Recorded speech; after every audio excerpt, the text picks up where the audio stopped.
Hello. Welcome to my Christmas shack, where I go to do Christmas thing. I'm like Santa, but without the instant transmission and slave labor. Yet. But I have something for you. A present? Go on. Open it. Oh, it's a video just for you. Go on, have a watch. I love Christmas, it's so fun and, well, I wish I could say cold and snug, but it's hot and sweaty here in Oz, so I guess take that as you will, whether or not that's better. But with Halloween forms done, I think Christmas forms are also needed. Many of these done on stream as the joy of Christmas is best shared with and to others. Of course, if you can't have that, this is the time for me to share some of the Christmas and holiday cheer with you. So let's start with a Christmas evolution. We can't have a Christmas episode without the Santa Pokemon himself, Delibird. The normal Delibird is Santa-like. His delivery skills were much more what he was made for, especially now as he's sort of a male delivery character in the anime. But I want to jollify him. Originally I wanted it to be based on an Emperor Penguin, but without making it super different, the only thing Emperor about this is it's big, I guess? I wanted a rounded Delibird that has its tail become much larger, big enough for all the trinkets it's ready to give. The small beard now becomes much longer, coming all the way down the body, and those eyelashes becoming a stand-in for the fuzzy ring around the Santa hat. At first he looked a little scary, but I gave it some cute cheeks and a more kind-looking eyes. He should be giving you presents, not looking like he wants to shove you in the bag. Perhaps the buckle is a tad on the nose, but Delibird has a sort of button on him, so I think this works well enough. This evolution's name was a group effort with chat, but I settled on Jollibird. I mean, how can you look at this thing and not say it looks jolly AF? Jollibird, the gift-giving Pokemon, an ice and flying type. It evolves from Delibird after giving it 5 lava cookies and moo moo milk. Jollibird loved nothing more than giving to people and Pokemon who treat Jollibird and others nice. It has a good eye for rare trinkets and will stash them within its incredibly large tail sack and dole them out to everyone. Because of the weight of its tail when full, it also will use it as a bludgeon to those who do wrong. Metal objects are particularly interesting to Jollibird, so beware of whack from its tail. Steel-type Pokemon such as Klefki sometimes get mistakenly stashed in Jollibird's tail. Jollibird has a new ability called Naughty or Nice, which increases the power of the present move, and increases the chances of damaging foes who have fainted allies. So who is the true enemy of Santa? And before you say any of the many rogues gallery of Old Saint Nick, I'll give you the answer.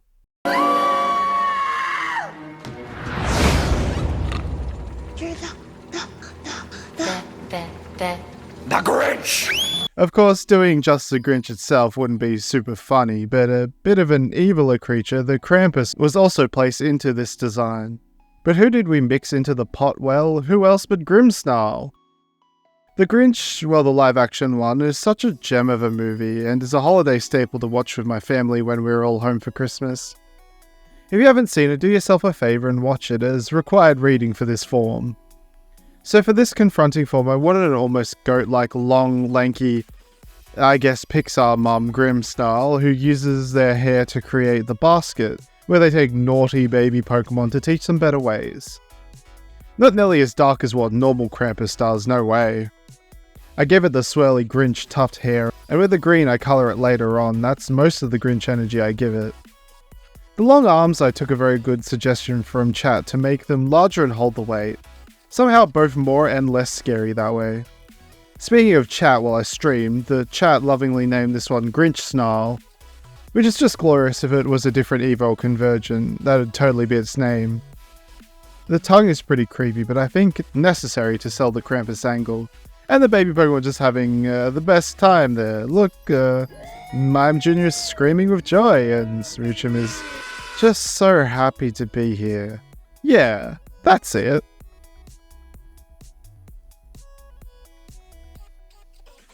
Grimmsnarl, the bulk up Pokemon, an Ice and Dark type, Yule form.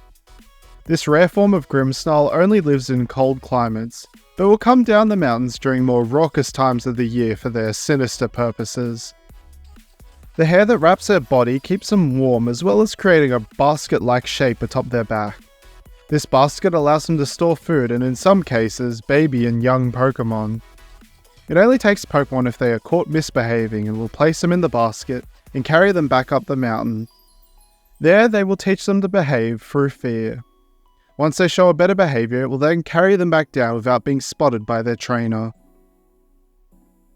Grimmsnarl has a new ability called Naughty List, which deals increased damage to Pokemon who have fainted allies. It also deals 1.5 times damage with Grass-type physical attacks, which is a reference to the fact that Krampus uses a weird grassy cane to beat people and, I guess, children up. Naughty Krampus. So for these next two, this is another tradition me and my girlfriend do, where we randomize Pokemon to Christmasify. This means no solid concept usually for these, but I think they turned out pretty well. First, let's take a look at Regigigas. So for Regigigas, I had a bit of an inspo from a few things. One, Nightmare Before Christmas and the Christmas Town from there, as well as League of Legends Winter Blessed skins.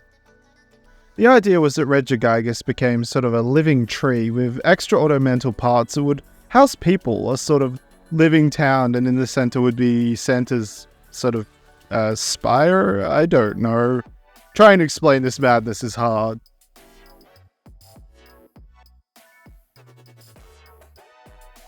Regigigas works well for a tree though, already got the bushes and the extra eyes? Ball things? I don't know, they work great as ornaments so... I sort of just imagine this thing being some kind of mobilized mecha that is powered by holiday cheer, that fires bauble grenades and cheer lasers. Regigigas, the colossal Pokemon, an ice and grass type, Yule form. It is said that in a certain region an icy town lives atop a sleeping Regigigas, who now dwells beneath the ground. It is the protector of this town and awakens if it were to be attacked. This form is actually a living tree that has gained the ability to house life. It is a friendly Pokemon that gives cheer to any who live atop or within it. When angered, it stands up, becoming a towering menace and unleashes its full fury. Nature itself comes alive and fights for Regigigas, and powerful snowstorms rage everywhere around it, but never damaging the town on Regigigas itself. Regigigas has a new ability called Jolly Start, where this Pokemon can only act once it's hit by an attack. This only needs to activate once.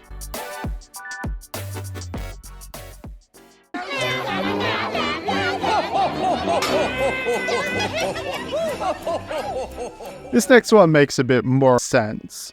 We don't really get carolers in Australia, at least around me. We have big events you go to where I imagine kids and adults sing and everyone else just watches, but yeah, we don't get door-to-door carolers. For this next one, I was given Primarina, and you can imagine where my mind went straight to. I wanted to do these sort of Christmas movie old-style carol outfits with the funny little bonnets and all that, but in a more Primarina style, so the liquidous outfits and drapery. For much of it was more of me switching parts around. The Patrick Star moves to her neck and her hair thing just kind of flips around to become the bonnet. The major change was the hair. I like the idea of it becoming this almost peppermint swirl looking thing with the red parts being the orbs they would use in their signature move. And even the orbs kind of look like baubles. The biggest addition was the Shell Carol lyric book. I used a sort of Oshawott scale chop idea for this one, and the pages being liquid that sort of helped keeping with the beat. Colours I struggled with. I decided I wanted to have a bit of a weird type being grass, water, having an almost greenery theme, so I kept it to the good old Christmas colours of red and green, and I think it worked quite well. If anything, making Primarina look a tad swampy though too. Though even swamps need to have some Christmas cheer. Primarina, the Carol's Pokemon, a water and grass type, Yule form. Brionne in certain environments evolved to this form of Primarina. It now much prefers to spend its time around other people and sing songs, and its reliance on the water only extends to the special shell that amplifies its voice. The crystals that adorn the hair of Primarina have a strange ability to levitate when a specific wavelength of sound is held by Primarina. You can choose to control these orbs as a conduit for attacks both physical and special. It has a mean streak that only comes out when someone hits a sour note. It'll give a vicious slap to the person with their large flipper. This form of Primarina has a new ability called Holly Voice. which causes all sound-based moves used by the Pokemon to become Grass-type. Grass-type Pokemon also gain Stab from these moves. The next one had to be done. Christmas trees. You can't have Christmas without them. But what if the tree isn't a tree? Yeah, it's your form, Sudowoodo. How do you make a Sudowoodo Christmas tree though? Making it grass would defeat the purpose of it, but I had a glorious idea. A no good, downright devious, glorious idea. What if Sudowoodo needed to make themselves bigger to look like the Christmas tree, so they became magnetic, and stole all that good shavings from Probopass? Essentially it would be a jagged tree-shaped Sudowoodo whose hands instead of fake tree ends become ornaments, and it's now got that Probopass almost bushy beard and eyebrows included. And it's trying to pretend to be a Christmas tree, so it's adapted this big stupid looking star that just ain't quite right. It's trying though. So obviously steel type, but I wanted the electric type too. For magnetics, but also to give it some fun little glowing parts that it could use to communicate to other Yule Sudowoodos, and just look authentic. Because of how heavy this guy would be, I imagine instead of dashing like the Paldean Sudowoodos, this one would just stand there sweating profusely, hoping you didn't notice them, and will just walk straight by them. Sudowoodo, the imitation Pokemon, a steel and electric type, Yule form. In the town where the Sudowoodo resides, the trees there lack the same shape as their original form, so Sudowoodo adapted by gaining a magnetic body from eating certain minerals. It then collected magnetic filings from around the town and Probopass to fill out their form. Due to this change, Sudowoodo also gained bioluminescence in the form of glowing baubles on their fingers and hanging off their arms. It communicates with other Sudowoodo while standing still by flashing the lights in patterns across long distances. It is incredibly heavy and cannot move fast. Even if caught, it will not move. This form of Sudowoodo has the abilities Illuminate and Lightning Rod. Don't blame me for this one. Chat made me do it. Like some kind of green goblin mask situation, they forced my hand. I gave them a choice. Christmas Bauble Voltorb, Christmas Ribbon Sylveon, or Snow Bunny Lopunny. Would you guess what they picked? Of course, I'm happy to oblige. This is my Christmas present to you, after all. My idea here was a Lopunny that lives in colder environments and thus have more puffed fur, and not only that, can freeze the air to make skis. The Snow Bunny, of course, it had to ski.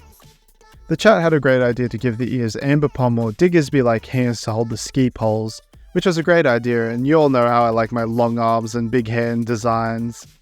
The ski poles, also made of ice, now look like a big menacing dagger too. I tried to make the design of Lopunny a bit thicker in a different way, so it looked a bit rugged and bundled up for the snow, as our hypothetical Christmas town is much colder than Sinnoh. It has sort of ice goggles a bit like Flygon's rounded lens, and this gives me the best joy of all, rendering Pokemon Ice in the Ice Cube style, making it all shiny and shimmery.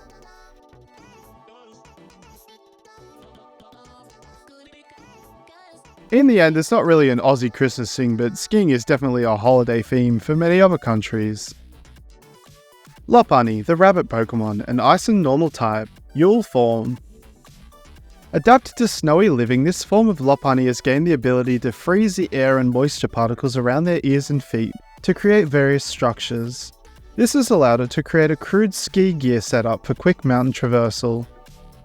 It is incredibly swift, but more so than that, dangerous, as not only can it barrel into opponents at high speeds, the two ski poles it wields are incredibly sharp and capable of deep punctures.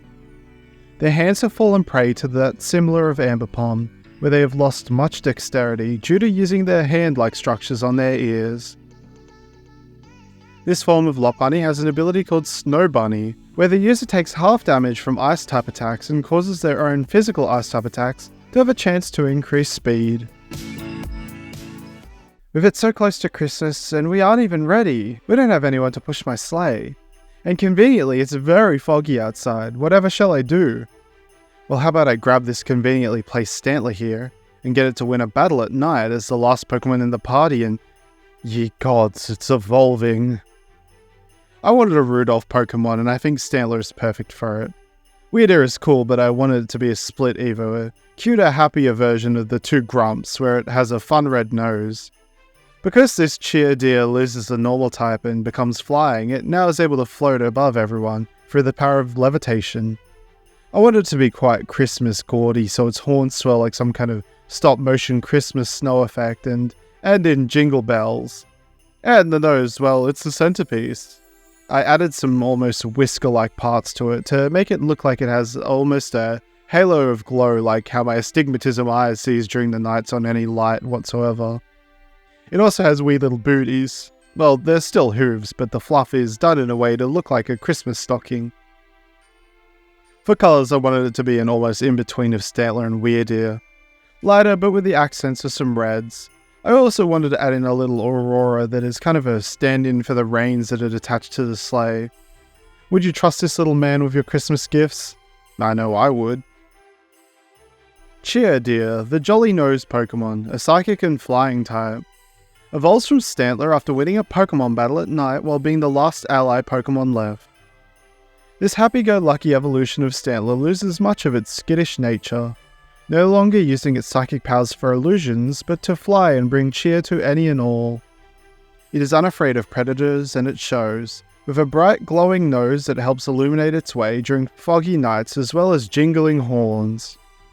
When its psychic powers are at maximum, from Cheerdeer's back flows a beautiful aurora. The more powerful a Cheerdeer, the larger the aurora. Cheerdeer has a new ability called Midnight Guide, where it negates the negative effects of terrain and hazards for allies. So with Christmas saved and the evil Grinch snarl defeated, I want to wish everyone a Merry Christmas and a Happy New Year. And if you don't celebrate Christmas, I hope this time is just as fun and full of happiness, because everyone deserves happiness.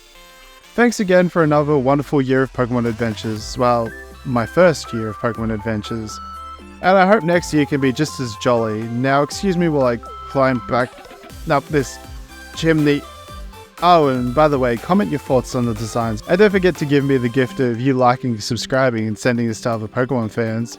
Ho ho, okay, goodbye!